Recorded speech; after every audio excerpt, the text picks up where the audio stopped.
Subscribe करें और देखें एक दिल दहला देने वाली हॉरर स्टोरी। बिना घबराए बेल आइकन प्रेस करना ना भूलें। पिया, वृंदा इज राइट। वैसे भी अंधेरा हो गया, अपने घर ही चलते हैं।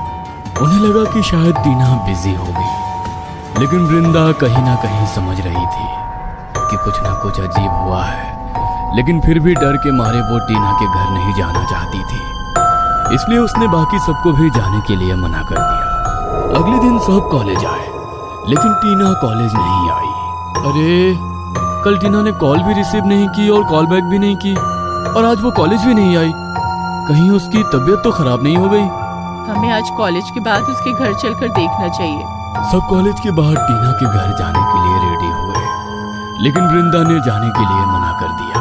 यार तुम सब जाओ, आज मुझे कुछ जरूरी काम है तो मैं नहीं आ पाऊंगी। ओके। कनक, साहिल और आयुष टीना के घर पहुंचे। उन्होंने बहुत देर तक गेट नॉक किया, लेकिन टीना ने दरवाजा नहीं खोला, तो उनको टीना की और ज्यादा चिंता हुई। यार, कुछ तो गड़बड़ है। गेट अंदर से लॉक है, इसका मतलब टीना अंदर ही है, लेकिन वो गेट क्यों नहीं खोल रही? लैंडलॉर्ड के पास कॉल करना पड़ेगा, एक्स्ट्रा चाबी से गेट खोलना पड़ेगा। इतना कहकर वो सब वहां से जाने लगे। तभी गेट अपने आप खुल गया। अरे, अब अपने आप ये गेट कैसे खुल गया? लगता है जाम हो गया होगा। चलो ऊपर चलते हैं। वो तीनों ऊपर गए तो फर्स्ट फ्लोर का गेट खुला हुआ था। उन्होंने टीना को आवाज लगाई, लेकिन बदले में कोई जवाब नहीं आया। टीना का सारा सामान तो यहीं पर है, इसका मतलब वो भी यहीं पर होगी, लेकिन कुछ रिस्पॉन्स क्यों नहीं दे रही? तभी उन सबको एक बड़ी ही अजीब सी आवाज सुनाई दी, जैसे लगातार कोई दीवार में आवाज कर रहा हो। ठक ठक ठक। ये कैसी आवाज है? और ये आवाज आ कहां से रही है? मुझे कुछ ठीक नहीं लग रहा यार। मुझे लग रहा है कि टीना किसी प्रॉब्लम में है। जल्दी से उसे ढूंढो। उन सब ने टीना को सब कमरों में ढूंढा, लेकिन वो किसी कमरे में नहीं मिली। तभी आयुष ने ध्यान से उस आवाज को सुना। वॉशरूम। हमने वॉशरूम में चेक नहीं किया। वो तीनों दौड़ते हुए वॉशरूम की तरफ गए, और जैसे ही उन्होंने वॉशरूम का दरवाजा खोला तो उनके पैरों तले से जमीन खिसक गई। टीना बाथटब में उन सब की तरफ पीठ करके बैठी हुई थी और लगातार अपने सर को सामने की दीवार पर बार बार मार रही थी। पानी से भरा बाथटब पूरी तरह से उसके खून से लाल हो चुका था, और उसके बाद भी वो लगातार अपने सर को बार बार दीवार में मारे जा रही थी। Oh my God! Tina! Tina! Ayush ने जैसे ही टीना को आवाज लगाई तो वो अचानक शांत हो गई। उसने अपने सर को दीवार में मारना बंद कर दिया। तभी फिर से आयुष ने उसे आवाज लगाई। टीना! आखिर ये क्या कर रही हो तुम? टीना! टीना!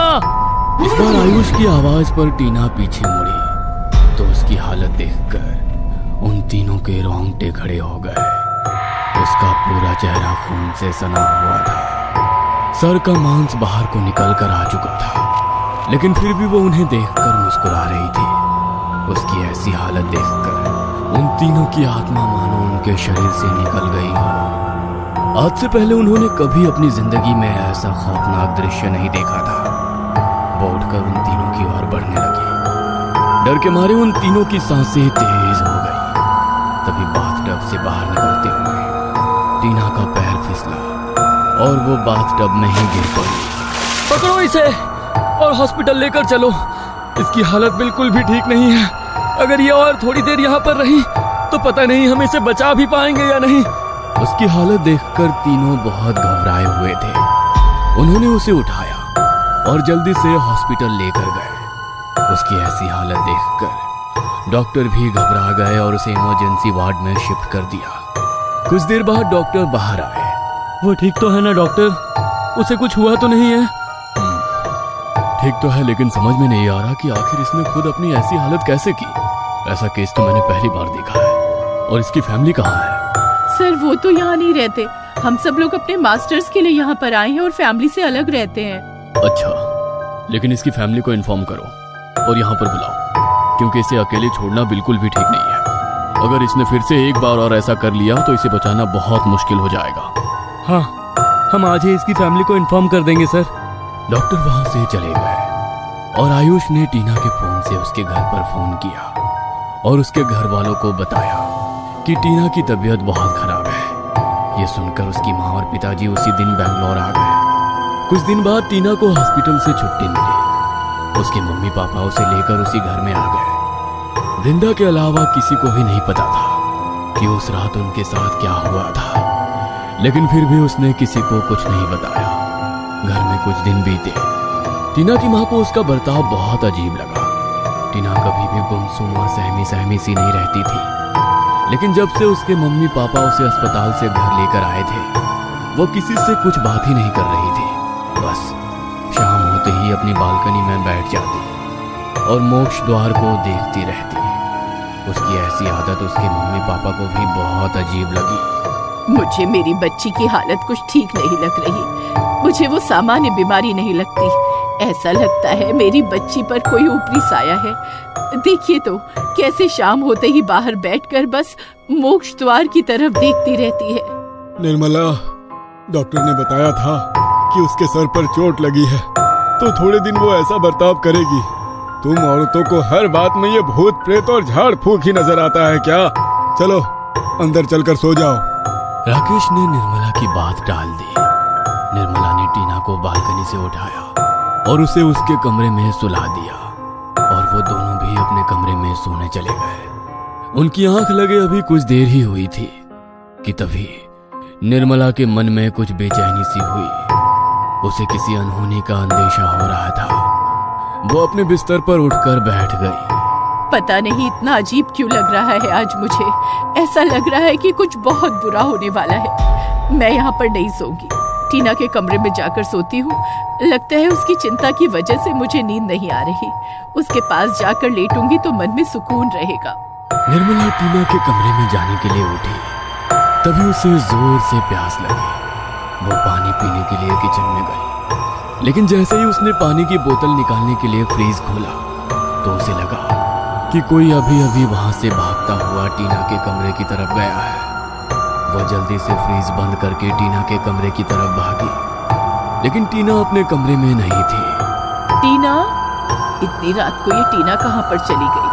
निर्मला टीना को देखने के लिए कमरे से बाहर जा ही रही थी कि तभी उसे बालकनी से किसी के हंसने की आवाज सुनाई दी। उस आवाज को सुनकर वो भी एक बार को डर कर रह गई, लेकिन उसे लगा कि शायद टीना बालकनी में है, तो वो उसे देखने के लिए बालकनी की तरफ गई तो उसके होश उड़ गए। टीना बालकनी की रेलिंग पर चल रही थी और अपने चेहरे पर अपना हाथ रखकर अपनी हंसी को दबा रही थी। अपनी आंखों के सामने वो नजारा देखकर निर्मला की रूह कांप गई। टीना, टीना बेटा, ये क्या कर रही हो तुम? देखो बेटा, तुम नीचे गिर जाओगी।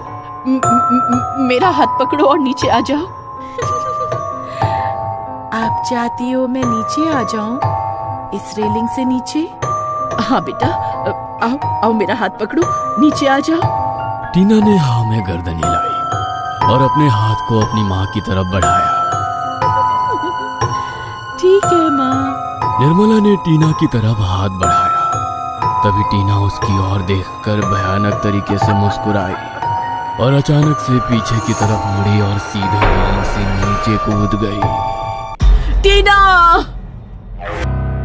सब्सक्राइब करें और देखें एक दिल दहला देने वाली हॉरर स्टोरी। बिना घबराए बेल आइकॉन प्रेस करना ना भूलें।